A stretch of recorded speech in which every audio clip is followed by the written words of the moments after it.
아멘. 하나님께 영광의 박수를 돌립시다. 로마서를 계속 우리가 보고 있는데 오늘은 로마서 13장 말씀입니다. 로마서 13장 말씀은 세상 가운데 교회가 어떻게 설 것이냐 그거에 대해서 말씀하고 있습니다. 그런데 오늘 말씀의 이제 주제를 보면 이 교회가 세상 가운데 뭔가 기쁨이 되어지고 또 교회를 보면 세상 사람들이 좀 행복이 있고 또 교회를 보면 세상 사람들이 좀 따뜻한 마음이 드는 그런 교회로 서라. 이렇게 이 바울사들은 요구하고 있습니다. 한번 따라해 봅시다. 기쁘게 합시다. 행복하게 합시다. 따뜻하게 합시다. 우리 교회가 그렇게 되어지기를 소원합니다. 어릴 때부터 아주 욕을 잘한 가정에서 자란 이 남자와 여자가 있었습니다. 서로 그렇게 이제 욕을 서로 잘한지도 모르고 서로 결혼을 했어요. 결혼을 하고 나서 예수 믿고 이제 교회도 열심히 다녔습니다. 그런데 그 습관을 어려서부터 그 길러온 습관을 버리지 못한 거예요. 그래서 이 아이가 보니까 늘 엄마가 아빠한테 이놈 하고 아빠는 이 엄마한테 인연 하더라는 거예요. 어느 날 이 아이가 물었어요. 아빠에게, 아빠 인연이 뭐야? 그러니까 갑자기 아빠가 당황스러워하면서 그렇게 이야기하더라는 거예요. 어른된 여자를 부를 때 이렇게 부르는 거야. 나중에 이제 아빠한테 가서 또 엄마한테 가서 물었어요. 이놈이 뭐야? 그러니까 이 엄마도 당황하면서 그런 거야. 아빠들을 부를 때 이놈이라 그러는 거야. 그래서 나중에 이제 할머니 집에 갔는데 할머니도 욕을 아주 잘하는 거예요. 그래서 이제 아이가 그랬어요. 할머니, 엄마는 아빠를 이놈이라고 그러고, 아빠는 엄마를 인연이라고 이렇게 불러요. 그러니까 할머니가 그러는 거예요. 지랄하고도 자빠졌네. 그런 거죠. 그러니까 이 아이가 궁금한 거예요. 또 할머니 지랄하고 자빠졌는 게 뭐예요? 그러니까 이 아이한테 할머니가 또 그렇게 가르쳐 준 거예요. 너무 당황스러우니까 그렇게 뭐라고 가르쳐 줬냐면 어른들이 잘했다고 박수 칠 때 잘했다고 할 때 지랄하고 자빠졌네 이렇게 가는 거야. 그렇게 이야기했어요. 이 아이는 이제 그것을 마음에 담아두고 있다가 이제 이 어린이집 재롱잔치 하는데 애가 사회를 본 거예요. 처음부터 끝까지 사회를 너무 잘 봤어요. 그리고 마지막 인사하러 나와서 인사를 꼭꼭 하면서 아주 또랑또랑한 말로 이렇게 외치더라는 거죠. 이 자리에 오신 모든 연놈들 다 함께 지랄하고 자빠집시다. 그러다는 거죠. 유모인지 실진지는 잘 모르겠지만 다만 유모집에 들어있는 내용이에요. 그런데 만약에 이런 아이가 실제적으로 있다고 하면 이 아이는 어쩌겠습니까? 이 아이는 자라가면서 많은 아픔을 겪게 될 것입니다. 이 남을 존중한다는 것을 배우는데 그냥 배우는 게 아니고 인생의 값을 많이 치러와야 될 거예요. 실패를 보고 좌절을 보고 또 사람들에게 만나면서 이별을 하면서 또 많은 사람들에게 천대와 멸시를 받으면서 존중이라는 것이 뭔지를 그다음에 존중을 배워가면서 존경이라는 것이 뭔가를 배워가게 될 것입니다. 어려서부터 만약에 이것을 가르치지 못한다면 이 아이는 소통되지 않음을 통해서 이 막힘과 그리고 이 세상이 자기가 소통하지 못함을 통해서 얼마나 어두운가를 경험하게 될 거라는 것입니다. 혹 우리도 교회 안에서 우리가 신앙생활 하면서 세상 가운데 교회가 존중과 존경이라는 낱말을 알지 못하고 소통하지 못함을 통해 막혀 있지는 않는지 뒤돌아 봐야 됩니다. 이 존중과 존경이라는 낱말은 배려라는 낱말이 가운데 들어 있습니다. 배려가 없으면 존중하지 못합니다. 배려가 없으면 존경하지 못해요. 배려라는 것은 아주 중요합니다. 배려라는 것은 나만 보는 것이 아니고 주변을 볼 줄 아는 것입니다. 높고 낮음을 이해하는 거예요. 분별력이 있는 것입니다. 대부분의 사람들이 이 배려가 없음을 통해서 고립되어져 가는 모습을 많이 보여줍니다. 교회가 세상 가운데 정말 필요한 배려는 뭐냐? 서로 존중하고 존경하는 관계로 교회가 먼저 세상 앞에 보여줘야 된다는 것입니다. 따라합시다. 서로 존중하고 존경하겠습니다. 이 교회 안에서도 그게 없다면 세상 가운데 어떻게 보겠습니까? 오늘날 세상이 교회를 보는 마음은 기쁘지가 않아요. 불안한 거예요. 그냥 배기 싫어요. 뭐 때문입니까? 서로 존중하지 않기 때문이에요. 서로 존경하지 않기 때문입니다. 어느 초등학교 선생님이 아이들에게 물었어요. 만일 너희들이 새가 된다면 무슨 새가 되고 싶냐? 그러니까 어떤 애는 공작새가, 꾀꼬리가, 종달새가 되고 싶다. 각각 아이들과 이야기했는데 어떤 아이가 갑자기 나는 까마귀가 되고 싶어요. 그런 거예요. 그러니까 아이들이 보기엔 까마귀는 다 배기 싫은 아이고 그건 나이스하네요. 근데 다 깔깔대고 놀렸어요. 근데 선생님 의아해서 그 아이에게 물어봤어요. 너는 왜 까마귀가 되고 싶냐? 그랬더니 이 아이가 그런 거예요. 내가 동화책에서 봤는데 까마귀는 절대로 부모 위에 올라서지 않는다는 거죠.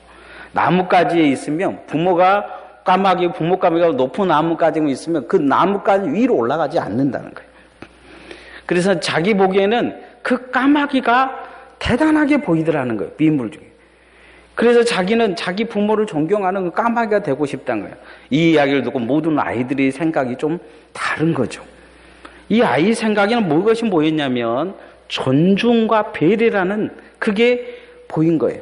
겉으로 보는 아름다움보다 그 삶의 크기가 보인 거죠. 이 존중의 마음이 없는 사람을 선인들은 뭐라고 이야기하면 호로자식이라 이렇게 이야기했어요. 막대 먹었다는 거죠. 버릇없다는 것입니다. 배우지 못했다는 거예요. 오늘날에 대학교까지 잘 나온 많은 사람들이 있는데도 불구하고 한국 사회에서 가장 필요하고 지금 시급히 요구된 것 중에 있는 것 중에 한 가지가 뭐냐? 존중이란 말이에요. 존중. 서로 존중할 줄 몰라요. 서로 비난하고 욕하고 싸우고 헛들을 알지 그 사람의 마음을 배려할 줄을 모른다는 거예요. 어느 옛날 시골 산골에 찢어지게 가난한 집에 아이가 있었는데 먹을 것이 너무 없어서 온종일 배고파서 울었어요.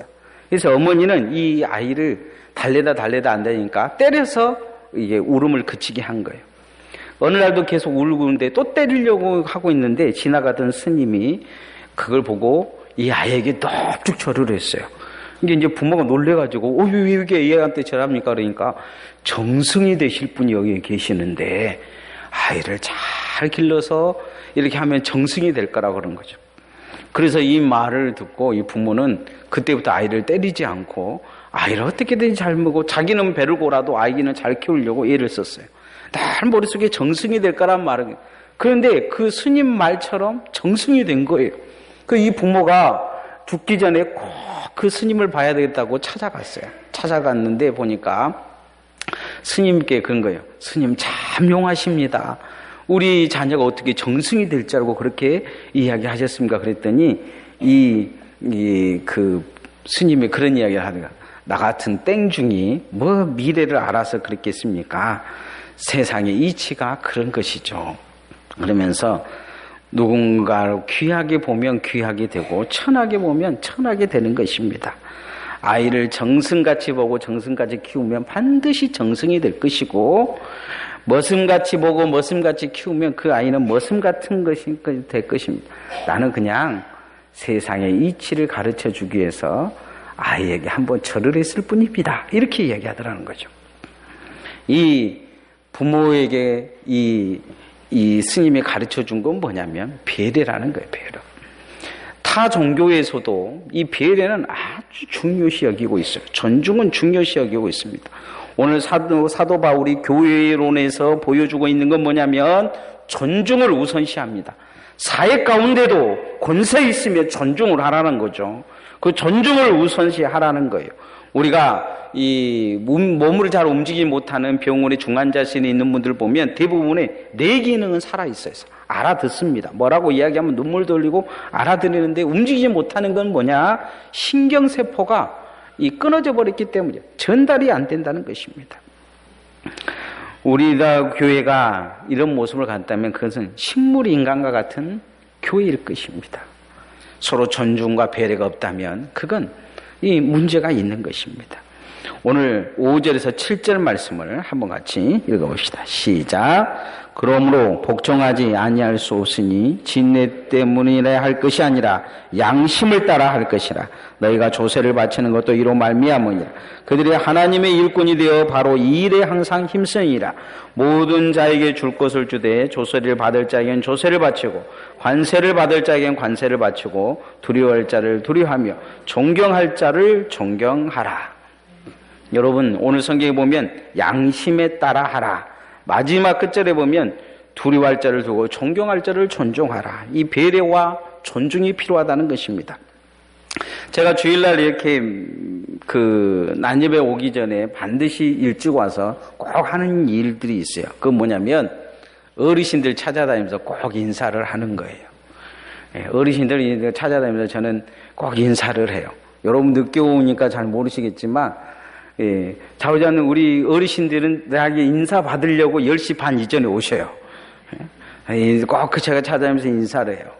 제가 부교육자 시절 때 제가 모시던 어떤 목사님 중에 한 분이 인사할 줄 모르신 분이 계셔요. 멀리서도 인사를 하지 못해요. 저한테 그것 때문에 다투기도 했어요. 근데 그 목사님 때문에 교회를 나가신 분이 말씀도 잘하시고 뭐 능력도 있고 그러는데 대부분 그 시험에 들어서 나가신 분들이 계신 걸 보면서 내가 그런 생각을 했어요. 내가 담임 목사 되면 어른들한테 인사는 잘해야 되겠다. 그 생각이었어요. 이 소통이 없으니까 소통이 안 되고 존중이 안 되고 존중이 없으니까 존경이 되지 않는 거예요. 이 어르신들이라는 이유 말 하나만으로도 존중되고 존경받을 이유가 있는 것입니다. 그것을 배려라고 합니다. 이 배려하지 못하는 사람은 사람 같지가 않다. 선인들은 이야기를 합니다. 아이들에게 가장 많은 인사를 받은 사람들은 어떤 사람이냐? 인사 안 한다고 몰아간 사람이 아니고 사탕 준 사람입니다.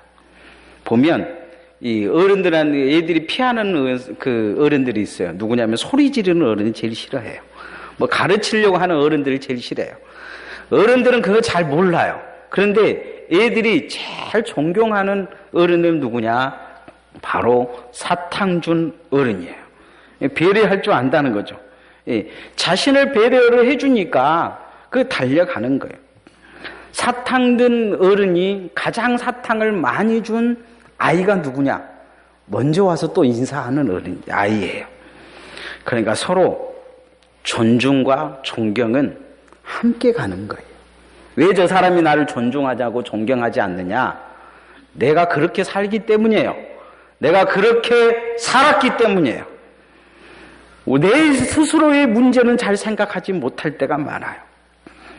누군가가 내가 배려 마음이 없다 보니까 존중이 일어나지 않는 거죠. 우리 교회가 이렇게 세상 가운데 누가 봐도 존중과 존경이 있는 교회가 되어지기를 소원합니다.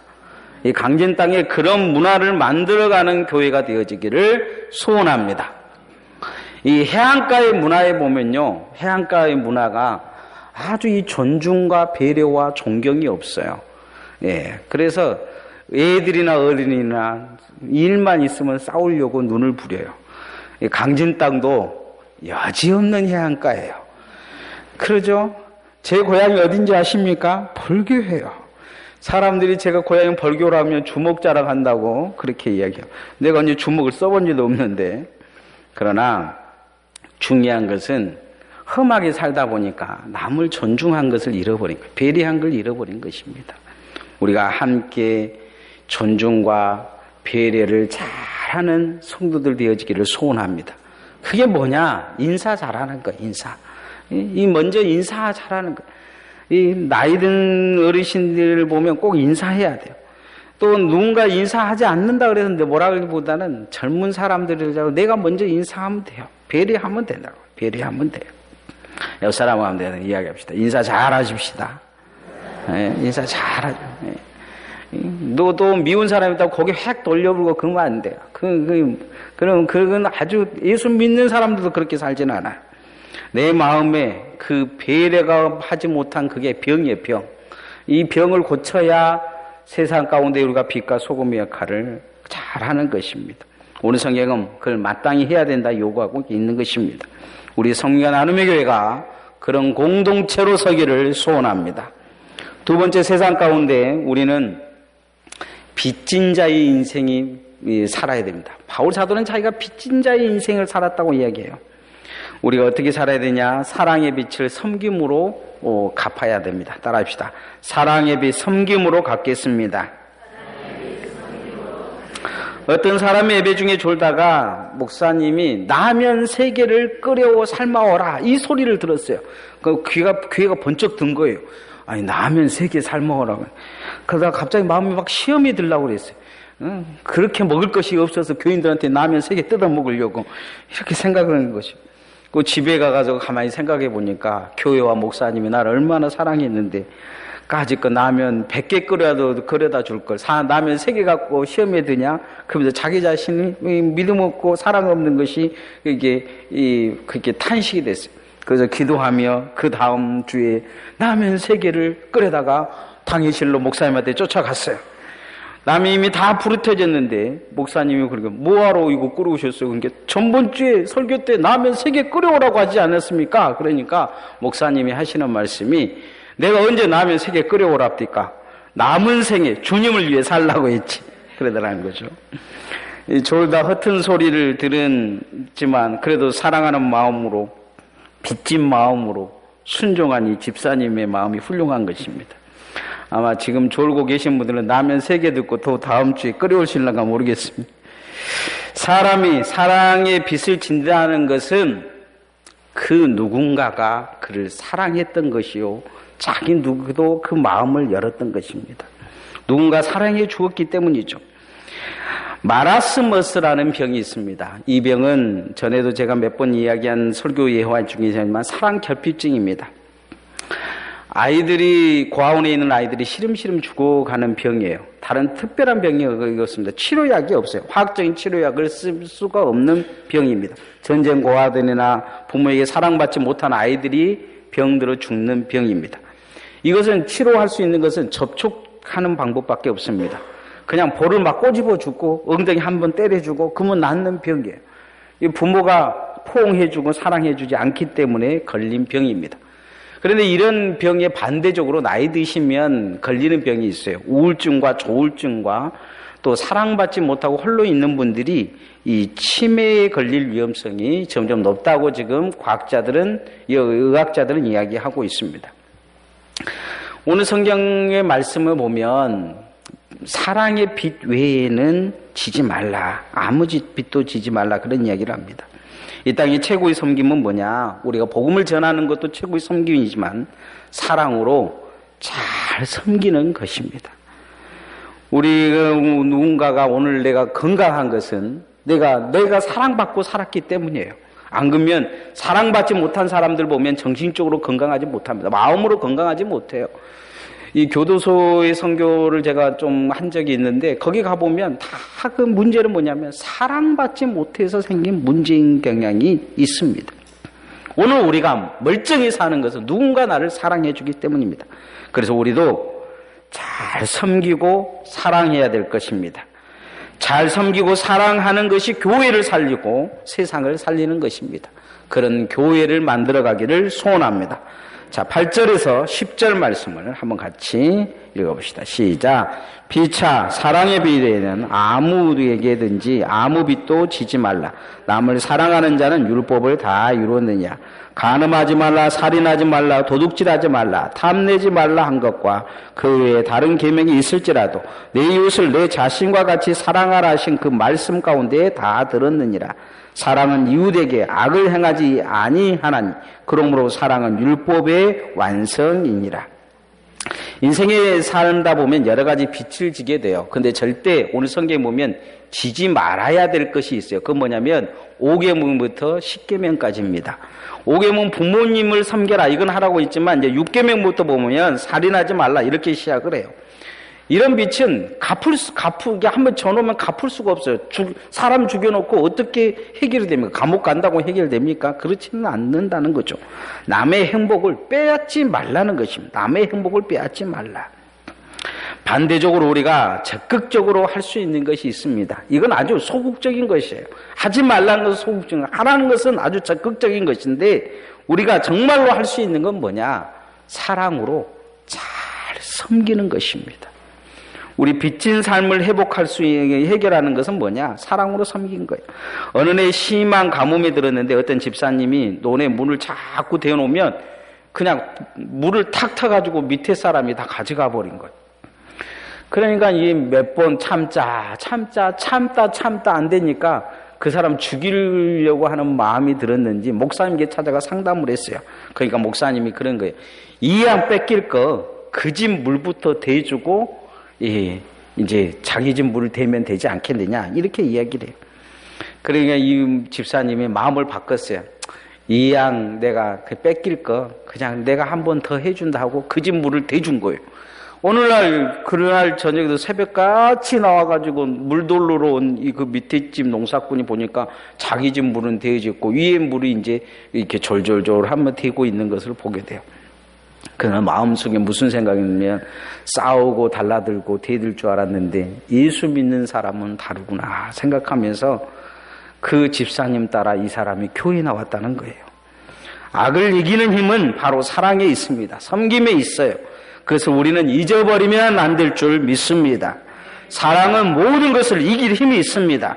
사랑으로 섬기려고 마음만 먹은다면 섬기지 못할 사람이 없을 것입니다.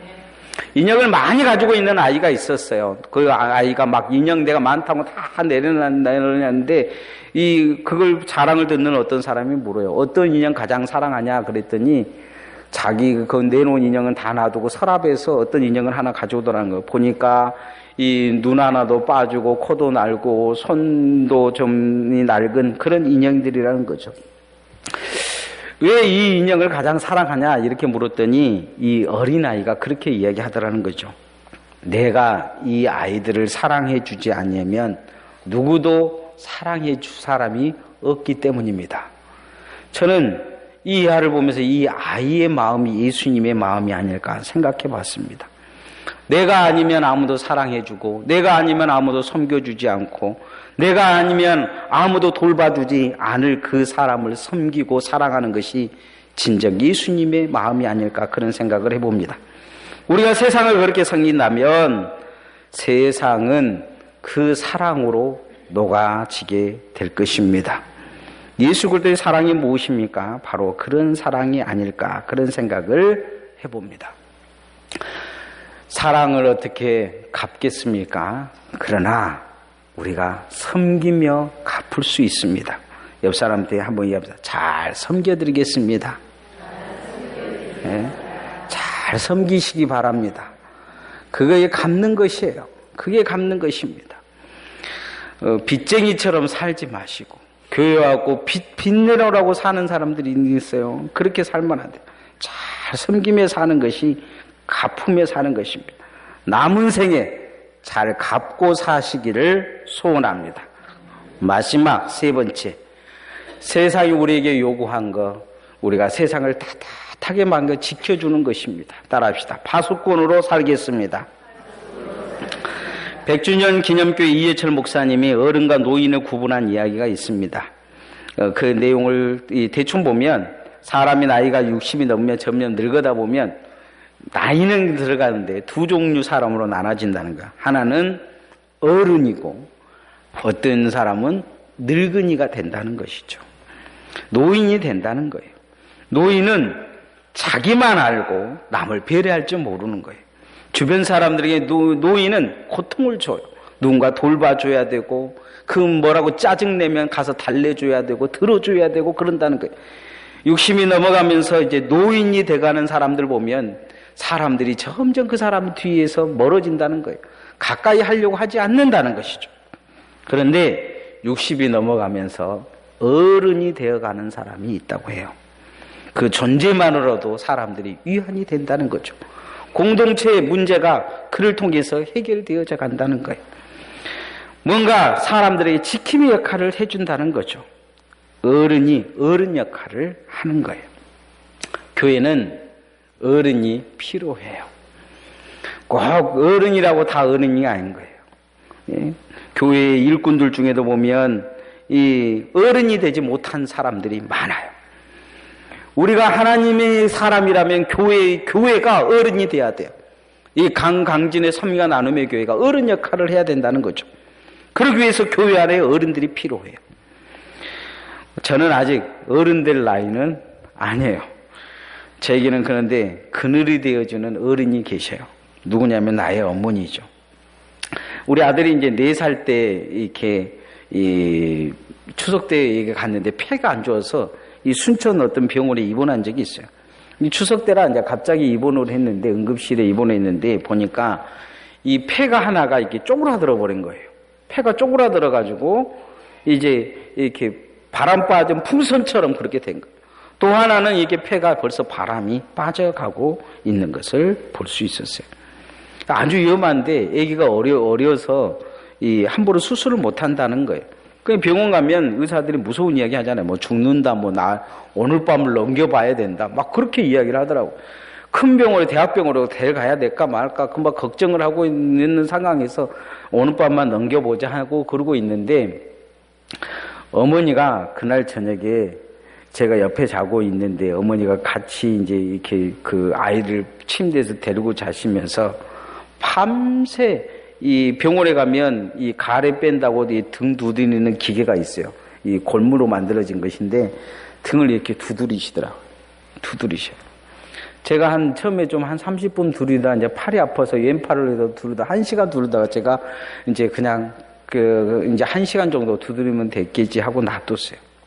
그런데 그 다음부터 어머니가 이어받으셔서 두드리시는데 오른팔이 아프면 두르다 오른팔이 아프면 왼팔로 옮겨서 두리시고 제가 자다가 깨어나 보면 또 두드리고 계시더라고요. 제 기억으로 밤새 두드리신 걸 봤어요. 근데 아침이 되니까 갑자기 애기가 숨을 크게 몰아쉬더라고요.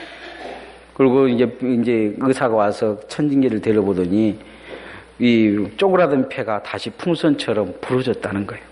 왼쪽 폐도 작아져가고 있었는데 수술 안 해도 되겠다고, 조금 있으면 퇴원해도 되겠다, 그렇게 이야기를 하더라고요. 기적 같은 일이 일어난 거죠. 그 어머니 앞에 가만히 저를 보니까 꼭 얘기 같더라고요. 자식이 죽는다는데 잠이 오냐? 내 속으로 그 생각이 들더라고요. 잠이 오냐? 참 한심하다는 생각이 들었어요. 제가 이런 한심 답답한 생각이 들더라고요. 그날 어머니가 밤새 지켜주셔서 우리 큰아들이 지금 있는 것입니다. 그래서 우리 아들에게 늘 전화를 안 할 때면 제가 베개를 집어던지면서 너를 살려준 분을 잊지 마라. 제가 그런다. 너를 살려준 분을 잊지 마라. 제가 그날 느낀 게 그거예요. 어른이구나. 내 인생의 어른이구나. 그것을 내가 느꼈어요. 우리 섬기가 나눔의 교회도 이 강진에 그런 어른 교회가 돼야 될 줄 믿습니다. 거기 위해서는 우리가 어른 역할을 해야 돼요. 언제까지 철없이 징징대고 사실 것입니까? 어른 역할을 해야죠. 언제까지 옳고 그른 것도 분별하지 못하고 그렇게 사시겠습니까? 어른 역할을 바른 길 가야죠. 똑바로 해야죠. 옳게 살아야죠. 그래야 뒤따라온 사람들이 허튼 생각을 안 하죠. 12절, 14절 말씀 한번 같이 읽어줍시다. 시작. 밤이 깊고 낮이 가까웠으니 그러므로 우리가 어둠의 일을 벗고 빛의 갑옷을 입자. 낮에와 같이 단정히 해가고 방탕하거나 술 취하지 말고 음란하거나 호색하지 말고 다투거나 시증하지 말고 오직 주 예수 그리스도로 옷 입고 정욕을 위하여 육신의 일을 도모하지 말자. 우리가 이 시대의 어른, 영적 파수꾼이 되어지기를 소원합니다.